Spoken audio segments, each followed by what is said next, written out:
Hello students, welcome back to Career Cafe engineers dream.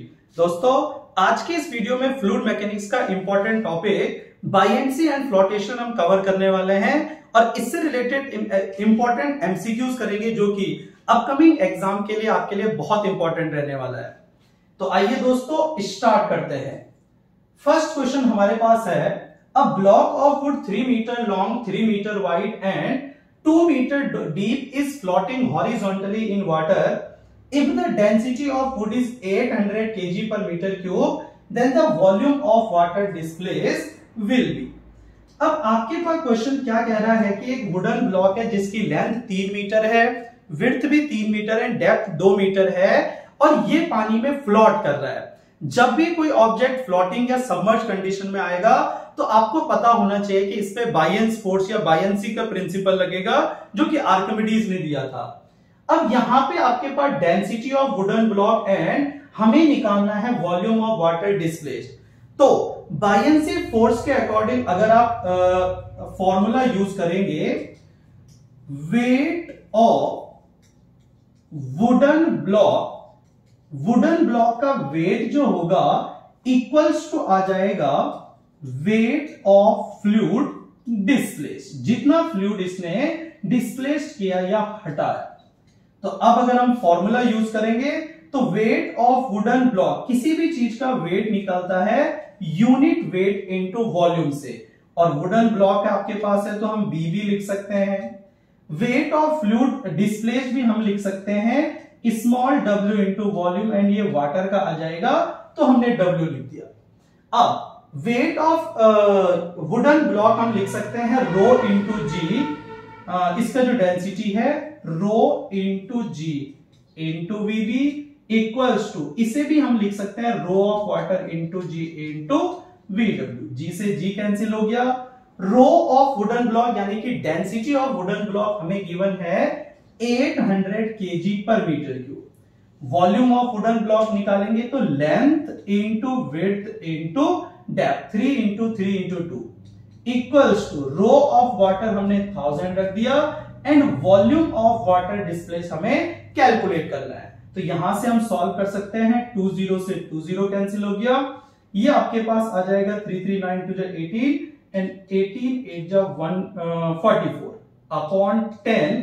तो ये आपके पास वॉल्यूम ऑफ ये आ जाएगा 14.4, यानी कि 14.4 मीटर क्यूब वॉल्यूम आपके पास डिस्प्लेस्ड हुआ जब 3 metre length, 3 metre width and 2 metre depth वाला वुडन ब्लॉक पानी में इमर्ज किया गया।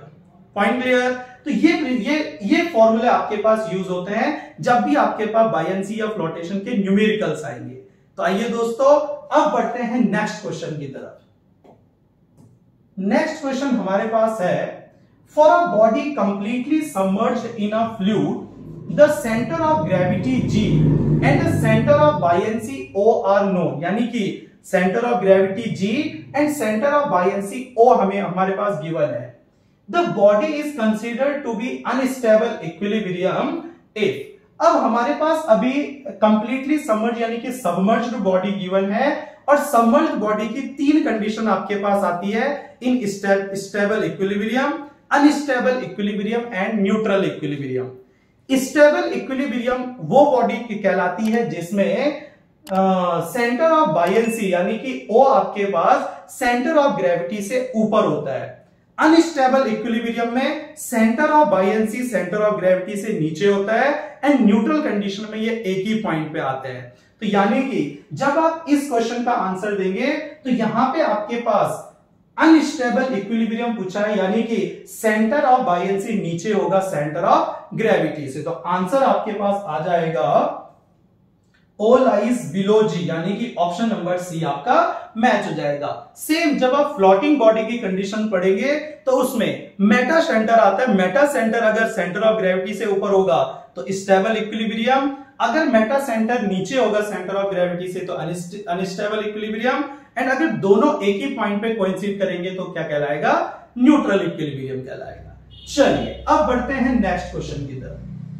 नेक्स्ट क्वेश्चन आपके पास है, the time oscillation of a floating body with increase in metacentric height यानी कि मेटासेंट्रिक हाइट जिसे डिनोट किया जाता है जीएम से, G means centre of gravity, M means meta centre, यानी कि metacentric height is the height between या distance between meta centre and centre of gravity.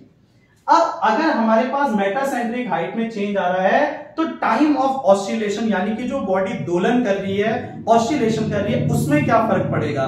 तो फॉर्मूला आपको पता होना चाहिए, time of oscillation equals to आता है 2 pi under root k square upon h जी।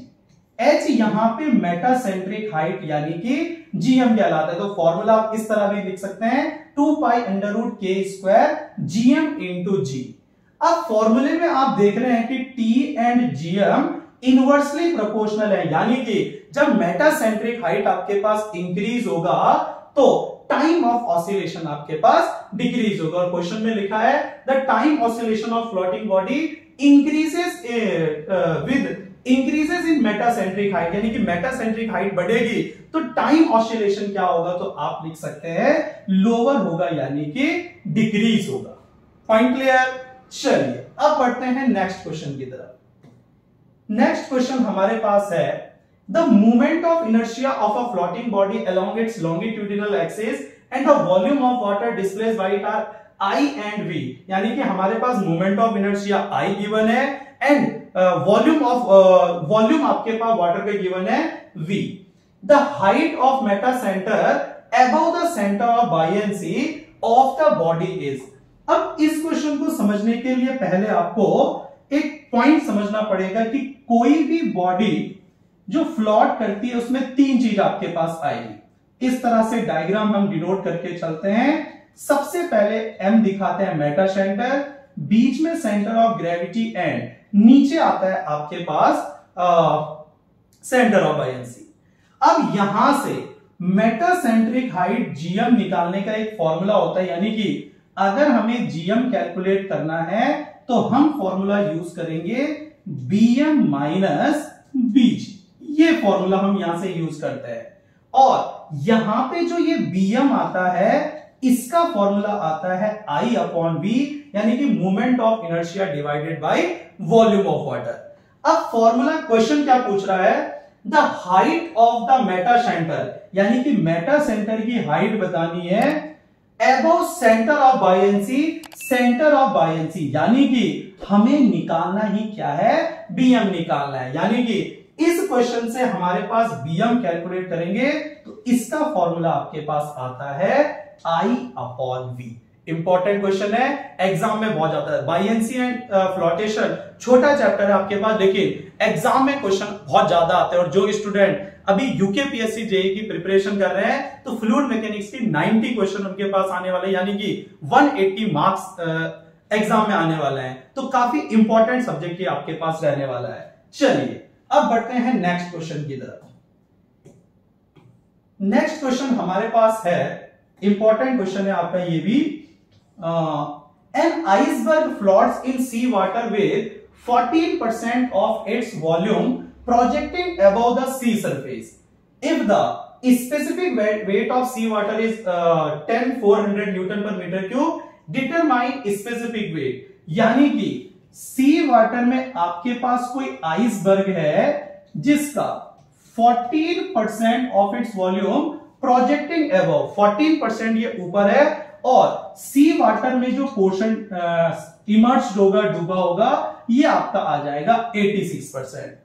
अब इसमें यही सेम फॉर्मूला यूज होने वाला है, यानी कि हम लिख सकते हैं weight of iceberg equals to weight of fluid displaced. ये फॉर्मूला हम लिख सकते हैं। और वेट अगर किसी भी ऑब्जेक्ट का निकालना होता है तो unit weight of water iceberg का हमने आई लिख दिया, and weight of water displaced हमने लिख दिया W इनटू V। अब फॉर्मूले में वैल्यू पुट करेंगे।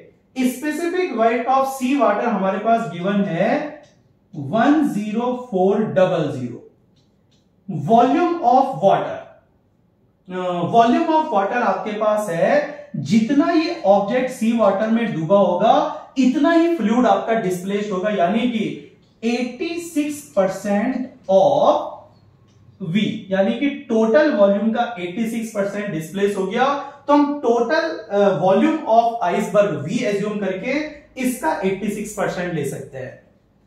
आइसबर्ग का यूनिट वेट आपके पास हमें कैलकुलेट करना है, स्पेसिफिक वेट कैलकुलेट करना है, एंड आइसबर्ग का टोटल वॉल्यूम हमने V से डिनोट कर लिया।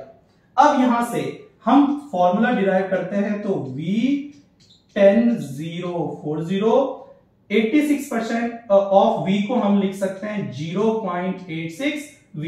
V से V कैंसिल हो जाएगा एंड स्पेसिफिक वेट और यूनिट वेट ऑफ आइसबर्ग आ जाएगा 10,400 इंटू 0.86। पॉइंट के बाद 2 नंबर है तो ये कैंसिल हो जाएगा, यानी कि 104 इंटू 86 अगर आप करेंगे तो यहां से आपको आंसर मिल जाएगा।